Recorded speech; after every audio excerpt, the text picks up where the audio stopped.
Hey there, first grade. Today I need to teach you how to use oil pastels. The first thing I do is I finish my drawing of my animal. I finish with my pencil and I do not color in my drawing. I only draw line. Then I go pick up a box of oil pastels and I open the oil pastels. Sometimes it can be a little tricky and hard. And I set the oil pastels on my table between me and one other person because two people can share one box of oil pastels.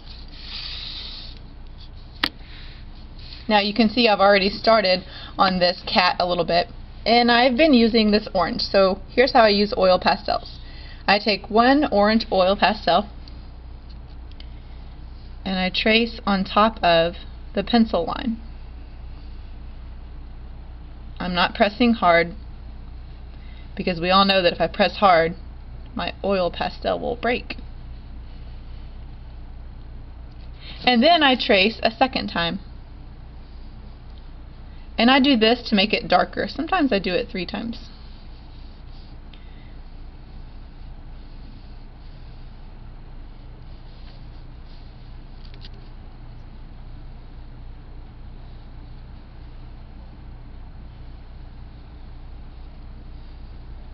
Notice that I'm not coloring in. Do not color in your animal today because next week I'm going to teach you how to use watercolor paints, and if you color in, then there won't be a place for you to paint. So when I'm done with this one, I stick it back in the box and I pick up the next color and I trace on top of the line.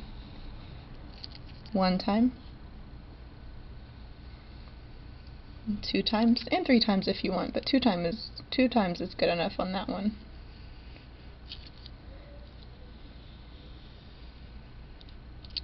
Now I need to teach you a little tip and trick about oil pastels. Oil pastels are basically just a fancy crayon, and they have a little bit of oil in them. So when I'm drawing with my oil pastel, I don't lay my arm or my hand on top of my artwork, because if I do that, it can smear and smudge.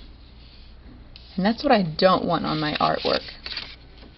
Sometimes I balance my hand with my pinky when I'm tracing, but do not lay your arm on your artwork. When I'm done with my oil pastels, I close the box, snap it up, and I take it back to where I got it. And that is how I use oil pastels.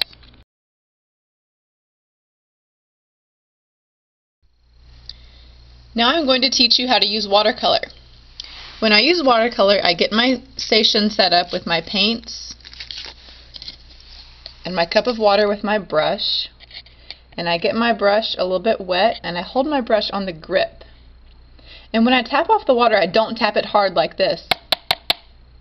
I tap it nice and soft and maybe even rub it off on the edge a little bit.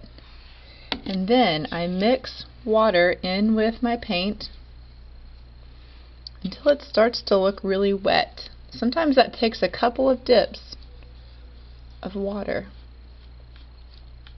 There, that looks good.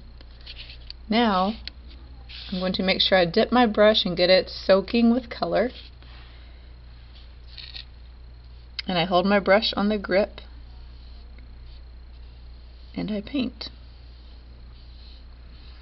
Always make sure you keep, I always make sure I keep enough water on my paintbrush.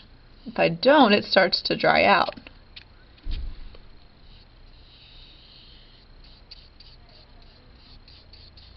When I'm ready to switch colors, I just rinse it out. Gently tap it or brush it off on the side. Now I'm going to paint my sky with this blue color. Looks like I need some more water.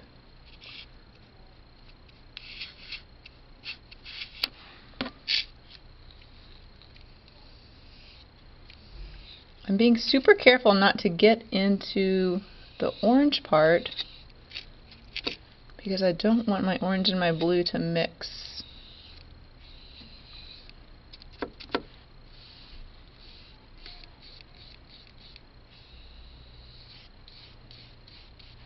I need some more water. I don't want my paint to get dry.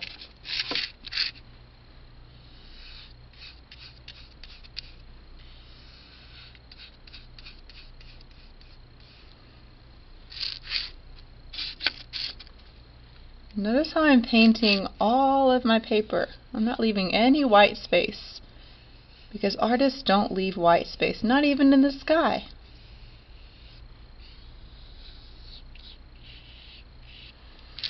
Now I'm going to stop right there because I want to give you some tips on how not to use watercolor.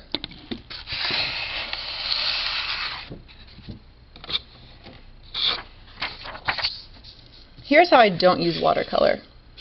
I don't get a whole bunch of water and paint and make a big blob, because it doesn't look good and it will take forever to dry.